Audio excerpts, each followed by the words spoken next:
अस्सलाम वालेकुम students, hope कि आप सब खैरियत से होंगे। आपको पता ही है कि we are discussing the career of Genghis Khan. तो चंगिज़ खान के बारे में हमने प्रीवियस लेक्चर में चंगिज़ खान की अर्ली लाइफ के बारे में जाना है। चंगिज़ खान ने किस तरह से जो हार्डशिप्स देखी हैं और उनसे ओवरकम करके हम देखते हैं कि चंगिज़ खान किस तरह से फाइनली अपना लोहा जो मनवाते हैं एंड द तैमूरन बिकेम चंगिज़ खान। आज का जो हमारा लेक्चर है उसी के कंटिन्यूएशन में हम देखेंगे चंगिज़ खान की उसके बाद वाली लाइफ। 1206 में जब हम देखते हैं कि उनको ग्रेट खान बनाया गया, उनको चंगिज़ खान का टाइटल दिया गया, उसके बाद चंगिज़ खान के कौन से एक्सपेडिशंस थे, किस तरह से उन्होंने फिर अपनी जो एम्पायर है उसको एक्सटेंशन दिया है, तो वो हम आज डिस्कस करते हैं। चलिए हम देखते हैं आज जो चंगिज़ खान को मैंने कल बताया था आपको 1206 में जब एक assembly of Mongol chieftains kurultai जिसको कहा जाता है, in which Temujin was proclaimed as great Khan with the title Genghis Khan और यूनिवर्सल रूलर। तो पहले से ही था ये इनके दिमाग में कि चंगिज़ खान के दिमाग में कि मुझे एक ऐसी एम्पायर कार्व आउट करनी है जो एक सारे दुनिया पर जो एक सिंगल रूल कायम करना हो। अब यहाँ पर एक कोइंसिडेंस कह सकते हैं हम 1206 में, क्योंकि हमें इसके बाद 12th में इंशाल्लाह आपको इंडियन हिस्ट्री भी पढ़नी है, तो उस हिसाब से मैं यहाँ पर आपको पासिंग रिमार्क दे देता हूँ। 1206 में इंटरेस्टिंगली इंडिया में एक डायनेस्टी इस्टेब्लिश हुई है। इंडिया में एक मुसलमानों का रीन स्टार्ट होता है 1206 में, and that reign is known as सल्तनत पीरियड।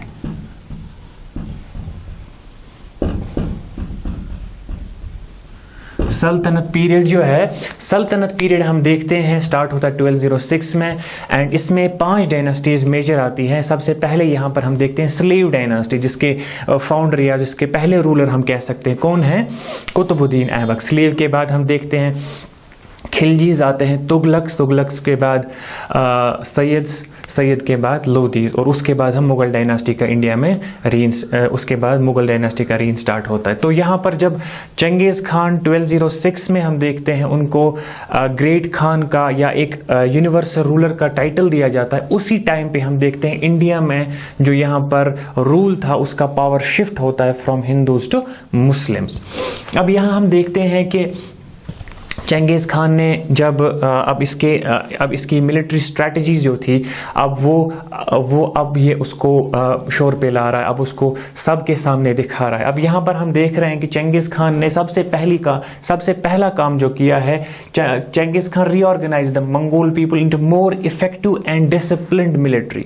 अब ये जो आर्मी का कॉन्सेप्ट है ना, या जो उस वक्त उनकी जो सोल्जर्स होते थे उनमें एक प्रॉब्लम होती थी, वो ऐसे कि अगर आपने किसी रीजन को कॉन्केयर किया है, अब उस रीजन को कॉन्केयर करने के बाद हम देखते हैं अगर वो जो सब ऑर्डिनेट बन जाते हैं, अगर उसमें से आपकी जो आर्मी है, अब उससे भी आप कभी कभी रिक्रूट करते थे वहां से, अगर उनमें से आप आर्मी रिक्रूट करते हो, वो अगर एक साथ मिल जाते थे कभी कभी, तो वो किसी वक्त रूलर को प्रॉब्लम क्रिएट कर सकते थे या रूलर को डिथ्रोन भी कर सकते थे अगर उनकी तादाद बहुत ज़्यादा बढ़ जाती। तो यहाँ पर हम देखते हैं इनका जो कंट्रीब्यूशन आर्मी में है, मिलिट्री में है, कि किस तरह से उनने डिस्टेबलाइज किया। फॉर एग्जाम्पल हम देखेंगे, फॉर एग्जाम्पल मैं यहाँ पर आपको एक एग्जाम्पल से समझाता हूँ।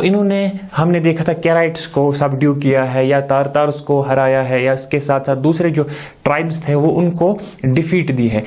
हम देखेंगे कि जब उनसे फिर सोल्जर्स लिए जाते थे, वो अगर उनकी तादाद बढ़ जाती तो वो कभी थ्रेट बन सकते थे चंगिज़ खान के लिए। तो उसको टैकल करने के लिए इन्होंने एक अच्छी टैक्टिक्स अपनाई है, वो ये है, इन्होंने जो भी सोल्जर्स होते थे जो एनेक्स करके उनसे लिए जाते थे, उनको डिवाइड किया है। अब इनकी जो अपनी आर्मी थी, जो इनका अपना ट्राइब था, क्लान था, जो बेस था ओरेंट रिवर में, बोरजित क्लान, उन्होंने वहां पर क्या किया, जो भी सोल्जर्स आते थे उनको डिवाइड किया। अब वहां से अगर 1000 सोल्जर्स आए, उन्होंने उनको डिवाइड किया है अपनी आर्मी में, तो जो सोल्जर्स थे वो डिवाइड हो गए ताकि वो कोई ऐसा रिबिलियन क्रिएट ना कर सके जो लेटर ऑन चंगेज खान के लिए कोई प्रॉब्लम क्रिएट कर सकता था। अब यहां पर हम देखते हैं उसके बाद चंगेज खान ने कहां रूल स्टार्ट किया है, मंगोलिया। मैंने दिखाया था आपको मैप पे पिछले लेक्चर्स में। मंगोलिया कहां पर है, चाइना जो है, नॉर्थ चाइना के ऊपर एक कंट्री आज भी है, मॉडर्न डे मंगोलिया। तो वहां पर इनका पहले हम देखते हैं रीन स्टार्ट होता है, जहां पर चंगेज खान को ये टाइटल दिया जाता है यूनिवर्सल रूलर का। अब वहां से एक्सपेडिशंस बढ़ रही है, वहां से हम देखते हैं कि अब सबसे पहले चंगेज खान जो है, अब जिसका इसका जो ख्वाब था उसको पूरा करने के लिए सबसे पहले चाइना की तरफ नजर दौड़ाता है। अब China was the neighbouring country of Mongolia and is the neighbouring country also. अब यहां हम देखते हैं इन्होंने सबसे पहले क्या किया, इन्होंने देखा कि चाइना जो है वहां पर हम अपना एक्सटेंशन ऑफ एम्पायर, इससे पहले भी चाइना हमेशा इन हम लोग हमेशा से ये हमले झेलता रहा है मंगोल्स के। अब ये फुल फ्लेज्ड वॉर उनके खिलाफ कर रहे हैं और उनको क्या सबड्यू करने के लिए, उनकी जो टेरिटरी है उनको हथियाने के लिए, उसको एनेक्स करने के लिए निकले हैं। तो चाइना को आपको याद रखना है कि China at that time in 1206 में, 1206 की बात कर रहा हूं, China at that time was ruled by 3 different dynasties. Okay, China was ruled by 3 different dynasties and the first dynasty is, अब देखो 3 डायनेस्टीज। फर्स्ट डायनेस्टी इज शीशाई। ओके, फर्स्ट डायनेस्टी जो थी ये शीशाई थी और इनका जो ओरिजिन था ये तिब्बतियन थे। तिब्बत जो चाइना में रीजन है, इनका तिब्बतियन रीजन था एंड ये कहां पर थे, नॉर्थ वेस्टर्न प्रोविंस में ये थे। नॉर्थ वेस्टर्न प्रोविंस में तिब्बतियन लोग थे, इनकी अलग डायनेस्टी थी। तो China was at that time ruled by 3 dynasties. First जो नॉर्थ वेस्टर्न प्रोविंस में थे, शीशाई डायनेस्टी।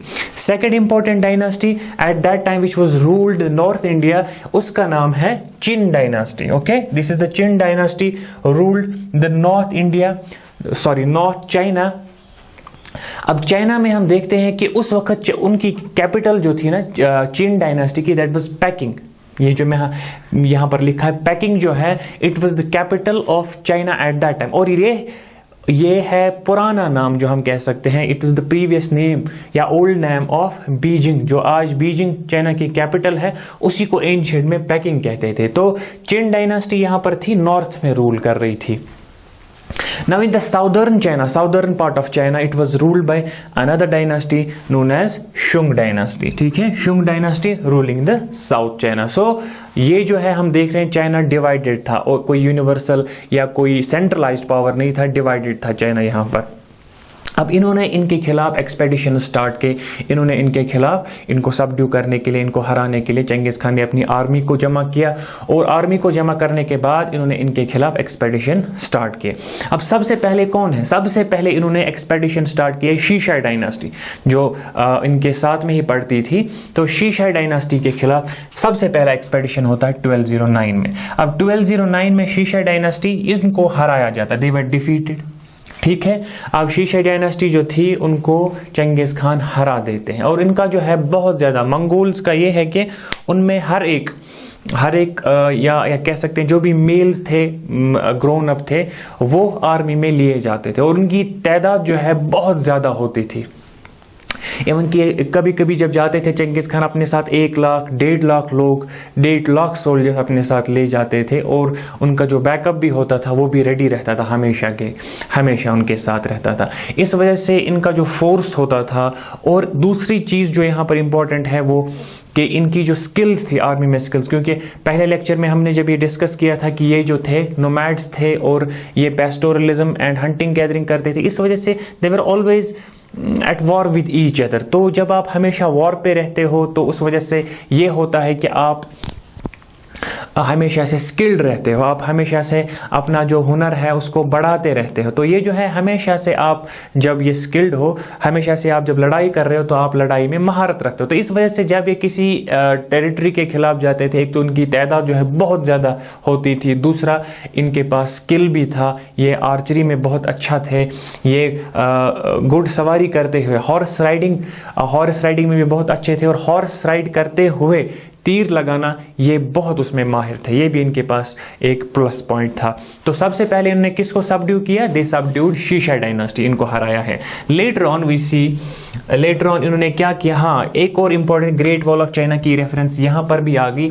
अब ग्रेट वॉल ऑफ चाइना बनाया गया था किस लिए? ताकि जो नोमैडिक इंट्रूजन है, ताकि जो यहां पर नोमैड्स इन चाइना पर जो वॉर कर रहे हैं, चाइना पर जो हमेशा से इनको तंग कर रहे हैं, तो इन्होंने चाइनीज डायनास्टीज जो थी ना, इन्होंने एक फोर्टिफिकेशन की थी जिसको हम ग्रेट वॉल ऑफ चाइना कहते हैं। अब यहां पर जब चिन डायनास्टी के खिलाफ ये जा रहे हैं तो बीच में क्या, इट्स ऑब्वियस कि ये जो ग्रेट वॉल ऑफ चाइना जो था ये बीच में आ गया। तो यहाँ इंटरेस्टिंगली हम देखते हैं, मैंने कहा इनके पास बहुत ज़्यादा हम देखते हैं वॉर टैक्टिक्स थे। उनमें एक टैक्टिक ये भी थी कि ये जो बहुत बड़े फोर्टिफाइड एरियाज होते हैं उनको कैसे तोड़ते हैं। तो इनके पास उस वक्त की टेक्नोलॉजी के हिसाब से इन्होंने ग्रेट वॉल ऑफ चाइना को ब्रीच किया। अब ये टेक्नोलॉजीज का हम लेटर डिस्कस करेंगे। यहाँ पर हम देखते हैं great wall of China was breach का मतलब कि इन्होंने ग्रेट वॉल ऑफ चाइना को तोड़ा, और तोड़ने के बाद ये कहाँ चले गए? ये चाइना की चिन डायनास्टी को फिर वहां उनके साथ लड़ाई करने के लिए चले गए। अब इट वॉज ब्रीच्ड इन 1213 में हम देखते हैं चिन डायनास्टी को हराया जाता है। 1213 में ये ब्रीच करते हैं। 1213 के बाद 1215 में 2 साल लगते हैं उनको, ये डिफीट करते हैं चिन डायनास्टी को। और पेकिंग जो यहाँ पर है, इट वाज सैक्ड। पेकिंग जो है वहाँ पर जब ये जाते हैं तो वहाँ पर जो इनका तरीका होता था, वहाँ पर लूट एंड प्लंडर करते थे, उसके साथ जो वहाँ पर मास किलिंग्स होती थी, और जो है एग्रीकल्चर लैंड या दूसरे जो होते थे उसको भी सैक करते थे, उसको भी खराब करते थे। तो यहाँ पर चिन डायनास्टी जो है उसको यहाँ पर क्या किया जाता है? उसको हराया जाता है। लेकिन ये जो है पैकिंग सैक हुआ है, लेकिन अभी भी चिन डायनास्टी के पास थोड़ा सा बाकी रीन बचता है। उसको लेटर जो मंगोल्स हैं वो उसमें उसको सबड्यू करते हैं। एक और डायनास्टी जो अभी हमने डिस्कस की थी, शुंग डायनास्टी, उसके खिलाफ अभी चंगेज खान ने खुद कोई एक्सपेडिशन नहीं किया। अब यहाँ चंगेज खान क्या करते हैं? इन 2 डायनास्टी को हराने के बाद यहाँ हम देखते हैं चिन डायनास्टी, अब ये 1234 तक चिन डायनास्टी के खिलाफ, इसके बाद भी बहुत ज़्यादा एक्सपेडिशंस रहते हैं इनके खिलाफ।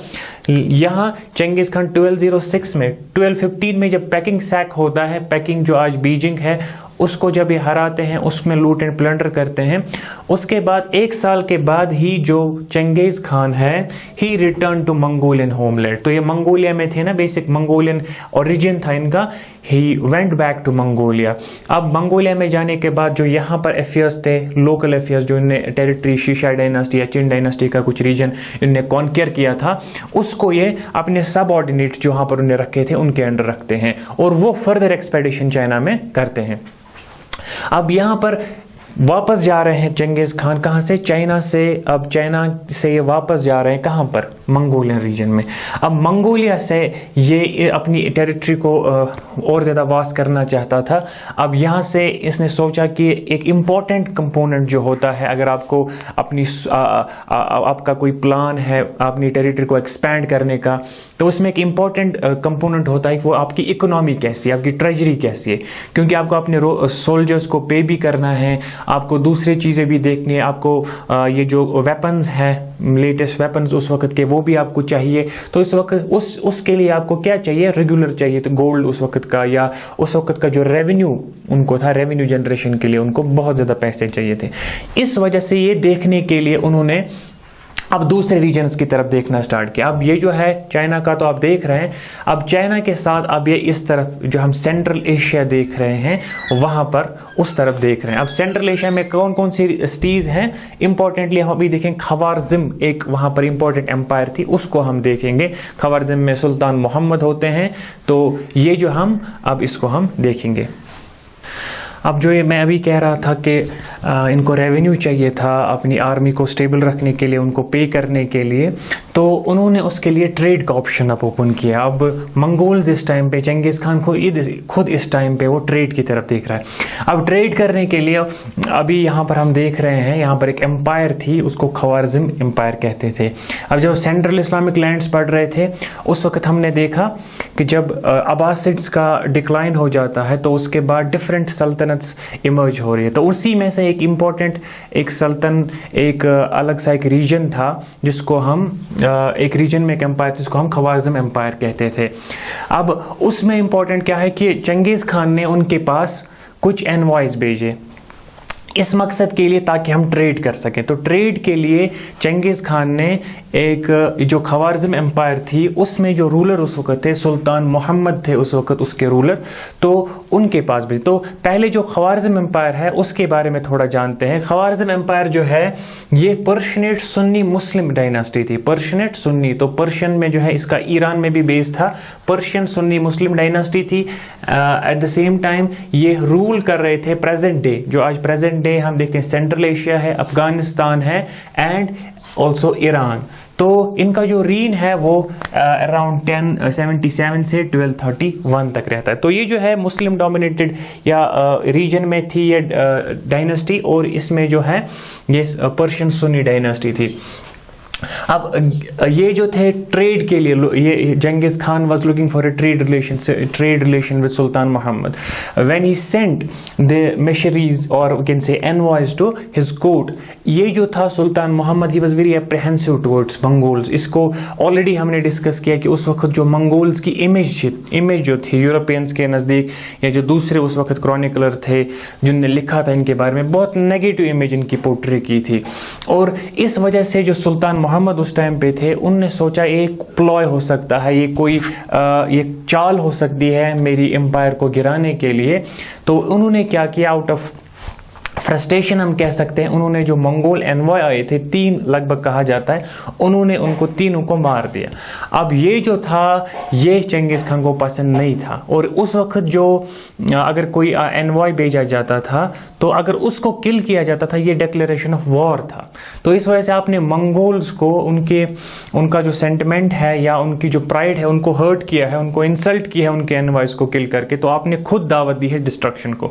जब चंगेज़ खान के पास से न्यूज़ पहुंची है कि ख्वारिज़्म एम्पायर में जो सुल्तान मोहम्मद के कोर्ट में मैंने जो एनवॉयस भेजे थे ट्रेड के लिए, ट्रेड मतलब हम ट्रेड रिलेशंस आपस में रखते थे उस पर बातचीत के लिए, तो उन्होंने उनको किल किया। तो चंगेज़ खान निकलते हैं अपने साथ, लगभग हम देखते हैं अराउंड 1 लाख to 1,50,000 जो सोल्जर्स हैं उनके साथ निकलते हैं टू इन्वेड ख्वारिज़्म एम्पायर। तो यहां पर हम देखते हैं ये जो है इन्होंने गलती की सुल्तान मोहम्मद ने कि इन्होंने मारा है, ही किल्ड द मंगोल एनवॉयस। तो इस वजह से हम देखते हैं चंगेज़ खान मंगोलिया से निकलते हैं टू इन्वेड ख्वारिज़्म एम्पायर। तो ख्वारिज़्म एम्पायर का आपको याद रहना चाहिए कहाँ है, सेंट्रल एशिया। तो ये जो सेंट्रल एशिया में इंपॉर्टेंट उज़्बेकिस्तान है, तुर्कमानिस्तान है, उज़्बेकिस्तान है, ताजिकिस्तान है, ये आज का हम सेंट्रल एशिया कह सकते हैं। Apart from it we see also Afghanistan पर भी इसका रूल था, अफगानिस्तान के साथ साथ ईरान में भी इसका रूल था। एक बड़ी सी एम्पायर थी।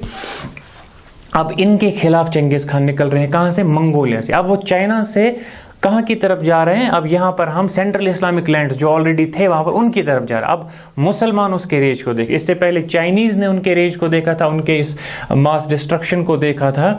अब वो कौन देखने जा रहे हैं, अब वो मुस्लिम देखने जा रहे हैं। तो यहां पर इन्होंने ये अटैक स्टार्ट किया। फाइनली हम देखते हैं इस टाइम पीरियड में 1219 से 1221 में हम देखते हैं इन्होंने एक एक करके जो भी सामने टेरिटरीज आ रही थी, जो भी रीजन्स आ रहे थे, एक एक करके उनको हराना स्टार्ट किया। अब कौन से इंपॉर्टेंट रीजन है जो यहाँ पर सेंट्रल एशिया और इस एम्पायर में हम देखते हैं किस किस को हराया है, वो इंपॉर्टेंट है। यहाँ पर सबसे पहले समरकंद, इस समरकंद के रीजन को जो बहुत इंपॉर्टेंट है समरकंद, उसके साथ हम देखते हैं बुखारा, जो पिछले लेक्चर में भी थोड़ा इसमें रेफरेंस आया था बुखारा को। इस तरह से उतरार है, बल्ख है, मिरु है, निशापुर है एंड हेरत है। ये सारे रीजन जो थे किसके अंडर थे, ख्वारिज़्म एम्पायर के अंडर थे। लेकिन उन्होंने गलती की, उन्होंने मंगोल एनवॉयस को मारा और इन मंगोल्स को दावत दी सीधे कि हाँ हमारे साथ जंग करो। तो इस वजह से हम देखते हैं धीरे धीरे ये जो मंगोल्स थे इन्होंने एक एक करके इन टेरिटरीज को अपने साथ लेना स्टार्ट किया, उनको उनकी डेसिक्रेशन, उनमें लूट एंड प्लंडर करना स्टार्ट किया। तो इसी में हम देखते हैं इनकी डेथ भी हो जाती है। जो सुल्तान मोहम्मद है ना, उनको भी मारा जाता है, उनको भी नहीं छोड़ा जाता है, मंगोल्स उनको मार देते हैं।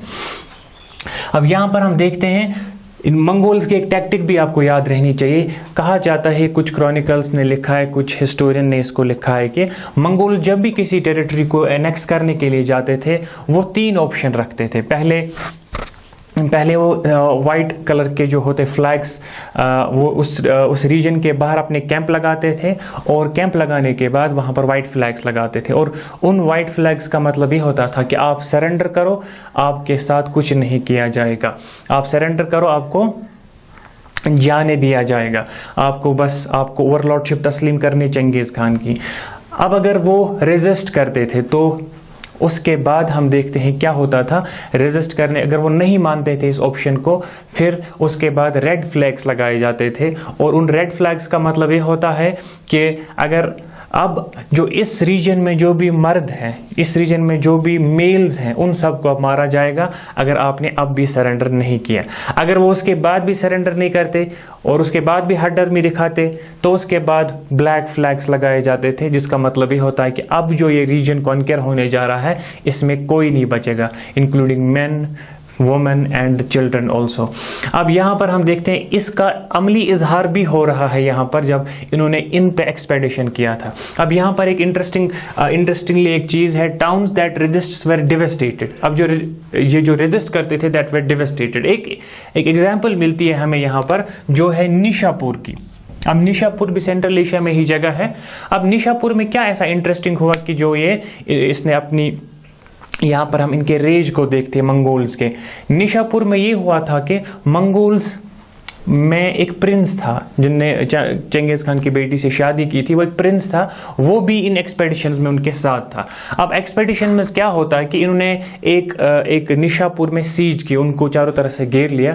उस घेराव में हम देखते हैं ये जो उनके प्रिंस हैं, मंगोल प्रिंस, उनकी डेथ हो जाती है।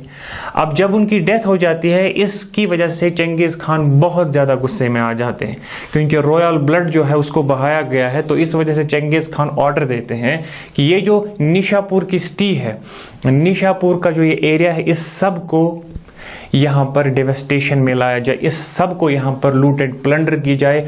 और ये जो यहाँ पर मैं देख रहा हूँ, यहाँ पर जो सिटीज़ बनी है, यहाँ पर जो फील्ड्स हैं, ये मैं सब ऐसा देखना चाहता हूँ कि एक प्लेन जो है एक मैदान की तरह मुझे दिखे जहाँ पर एग्रीकल्चर किया जा सकता, जहाँ पर हम एग्रीकल्चर कर सकेंगे, ऐसा बनाना चाहते। तो यहाँ पर हम देखते हैं मास मर्डर्स एंड किलिंग होती है निशापुर में।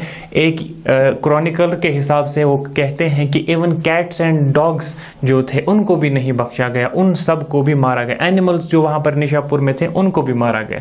तो ये हम देखते हैं जब उनको आप नहीं मानते थे, या उनका रॉयल ब्लड जो होता था उनको कभी आप तंग करते थे, मारते थे, तो वो ज़्यादा रेज में आ जाते थे। तो यहाँ पर हम देखते हैं ये स्टीज जो है इनको उन्होंने डेवेस्टेशन में लाया।